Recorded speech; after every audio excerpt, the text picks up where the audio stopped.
नमस्कार, कार्यक्रम सामरी चौतारीमा यहाँहरू सबैलाई स्वागत छ। म अजिता अधिकारी र म प्रकाश गेवाली। प्रकाश, आज हामी के विषयमा छलफल गर्छौं?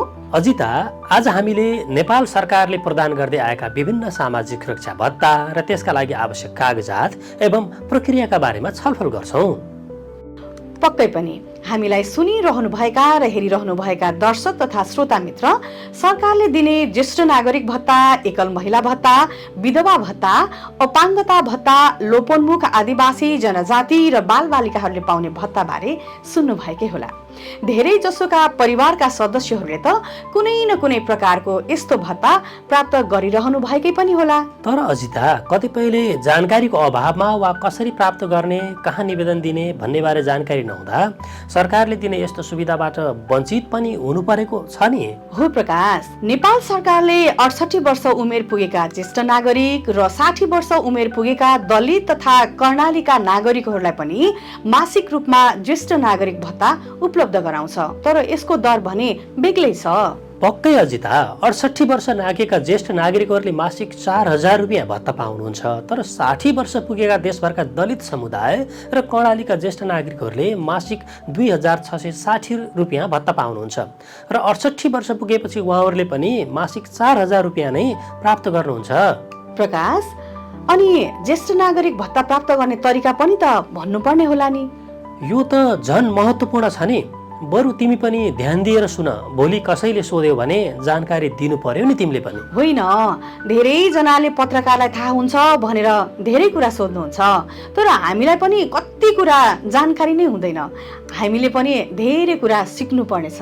ल सुन अजिता, नागरिकता प्रमाणपत्रमा 68 वर्ष उमेर पुरा भएपछि नागरिकता प्रमाणपत्रको प्रतिलिपि र 2 प्रति पासपोर्ट साइजको फोटो लिएर आफ्नो स्थायी बसोबास रहेको वडा कार्यालयमा निवेदन दिनुपर्छ।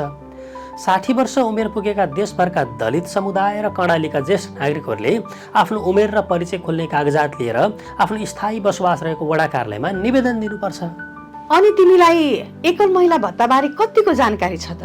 अब यो भन्ने पालो चाहिँ तिम्रो है। तिमीले यस बारेमा पक्कै पनि धेरै जानकारी लिएर आएका छौ भन्ने मलाई लागेको छ। त्यसो त होइन, तर मैले यो विषयमा आज मात्रै पालिकाको पञ्जीकरण शाखामा गएर बुझेको थिएँ।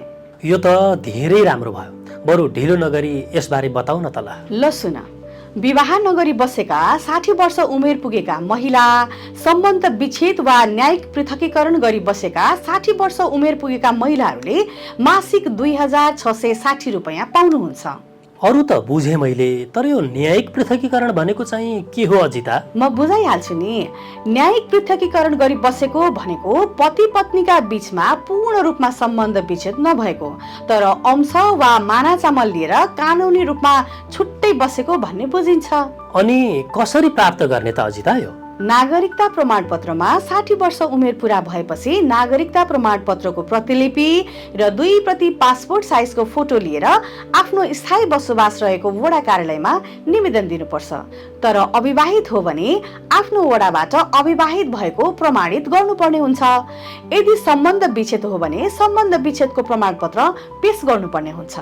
अजिता, अब म भने तिमीलाई विधवा भत्ताका बारेमा जानकारी गराउँछु। सरकारले पतिको मृत्यु भएका जुनसुकै उमेरका महिलालाई मासिक 2660 रुपियाँ उपलब्ध गराउँदै आएको छ। यसका लागि पनि प्रक्रिया भने उस्तै हो।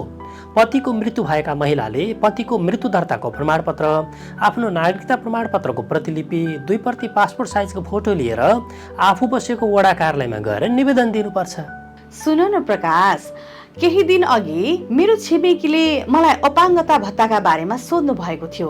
तर अपाङ्गता भत्ता पनि 2 किसिमको हुने रहेछ। म अलि अलमलमा परेँ। यसबारे पक्कै पनि तिमीलाई जानकारी छ होला।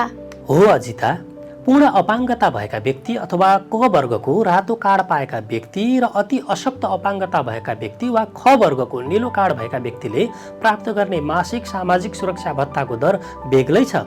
रातो कार्ड भएका व्यक्तिले मासिक 3990 रुपियाँ पाउँछन् भने नीलो कार्ड भएका व्यक्तिले मासिक 2128 रुपियाँ पाउँछन्।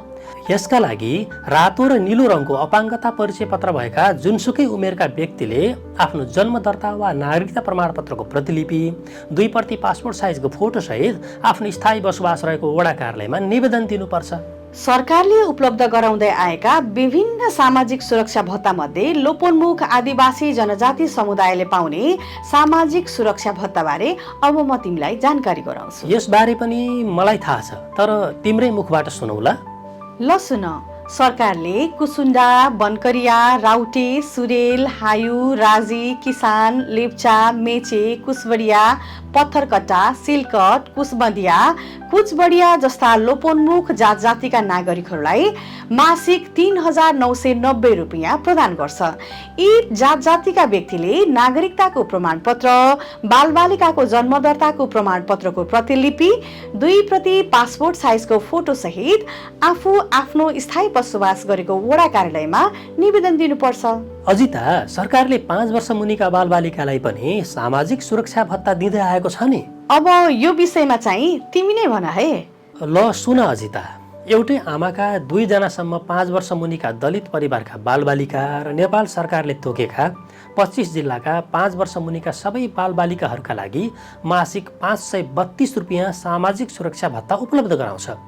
यसका लागि आफ्ना बालबालिकाको जन्म दर्ताको प्रमाणपत्र, अभिभावकको नागरिकताको प्रमाणपत्रको प्रतिलिपि, बसाइसराई गरेको भए बसाइसराईको प्रमाणपत्र सहित आफ्नो स्थायी बसोबास रहेको वडा कार्यालयमा गएर निवेदन दिनुपर्छ। प्रकाश, सरकारले जोखिममा रहेका विभिन्न समुदाय र नागरिकहरूका लागि सामाजिक संरक्षण र सामाजिक सुरक्षाका कार्यक्रमहरू ल्याएको छ, तर विभिन्न कारणले उनीहरू यसको लाभ लिनबाट वञ्चित भएका छन्। हो अजिता, यसरी वञ्चितीकरणमा परेका समुदाय र व्यक्तिहरूलाई सहयोग गर्नु तपाईँ हामी सबैको दायित्व हो नि। ओहो, अब सामरी चौतारीको आजको समय पनि सकिने लाग्यो। अब बिदा पनि लिनुपर्छ होला। हो त है अजिता, भोलि फेरि यस्तै समसामयिक विषयमा कुराकानी गर्न सामरी चौतारीमा भेटौँला। अहिलेलाई चाहिँ म प्रकाश गेवाली र म अजिता अधिकारी बिदा हुन्छौँ। नमस्कार।